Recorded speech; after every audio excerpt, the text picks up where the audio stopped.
मिट्टी का घड़ा। तेज धूप के चलते तापमान बढ़ने लगा था। दिन लंबे और शामें छोटी हो चली थी। इस बढ़ती गर्मी को देखते हुए तनु ने रसोई से कहा, अनिकेत लौटते हुए एक घड़ा ले आओगे। घड़े की क्या जरूरत है तनु, इतना बड़ा फ्रिज रखा है घर में। अनिकेत ने जूते पहनते हुए सहजता से कहा और ऑफिस को निकल गया। तनु कुछ पल दरवाजे की ओर देखती रह गई, फिर बर्तनों में हाथ चलाते चलाते जाने कहाँ खो गई। उसे अपनी माँ याद आ गई। उनका नहा धोकर नया घड़ा भरना, उस पर हल्दी अक्षत से छोटा सा सतिया बनाना और अगले दिन उस जल को पौधे में अर्पित कर फिर से घड़ा भरते हुए कहना, हे प्रभु, इस तपती गर्मी में जीव जंतु पेड़ पौधों सबको शीतलता देना। माँ की धीमी सी प्रार्थना जैसे आज फिर से कानों में गूंज उठी। फिर वही घड़ा और उसका ठंडा मीठा जल याद आ गया। वर्तमान में लौटते हुए तनु ने अनायास फ्रिज की ओर देखा। उसमें ठंडक तो थी पर वैसी नहीं। दोपहर ढलते ढलते वह बेटे अथर्व को लेने स्कूल पहुंची। अथर्व पसीने से तर था। बोतल खाली। मम्मा, बहुत प्यास लगी है। उसकी आवाज़ सूखी थी। बस घर पहुंचते हैं बेटा, कहते हुए तनु ने आसपास देखा।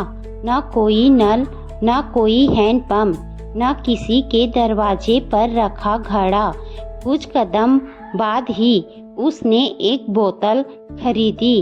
अथर्व ने लंबी सांस के साथ ऐसे ठंडा ठंडा पानी पिया जैसे जीवन लौट आया हो। शाम को अनिकेत ने आते ही कहा, एक गिलास बर्फ वाली शिकंजी बना दो तनु, गर्मी जान ले रही है। तनु चुपचाप रसोई में चली गई। अगले दिन अनिकेत के माता पिता गांव से आ गए। घर में रौनक घुल गई। अभी तक घड़ा नहीं आए। माँ ने आते ही पूछा।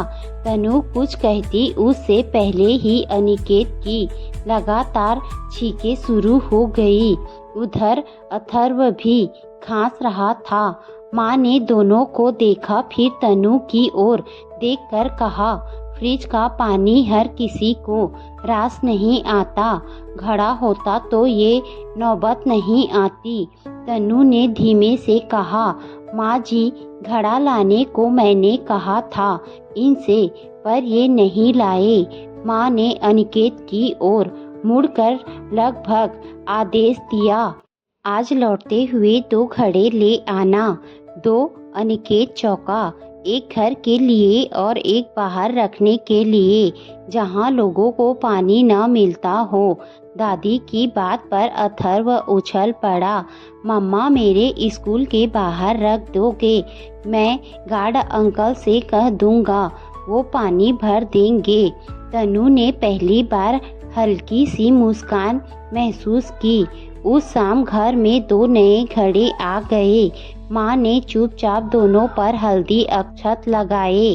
घर वाले घड़े में पानी भरा गया और दूसरा घड़ा अगले ही दिन स्कूल के बाहर रख दिया गया। कुछ दिनों बाद तनु वहीं से गुजर रही थी। घड़े के पास 2 बच्चे खड़े थे, बारी बारी से पानी पीते हुए। उनके चेहरे पर वही तृप्ति थी जो उसने कभी अपने घर के आंगन में देखी थी। तनु कुछ देर ठिठकी रही। धूप अब भी तेज थी, पर उसे लगा कहीं न कहीं मिट्टी का एक छोटा सा घड़ा अब भी दुनिया को थोड़ा शीतल कर रहा है।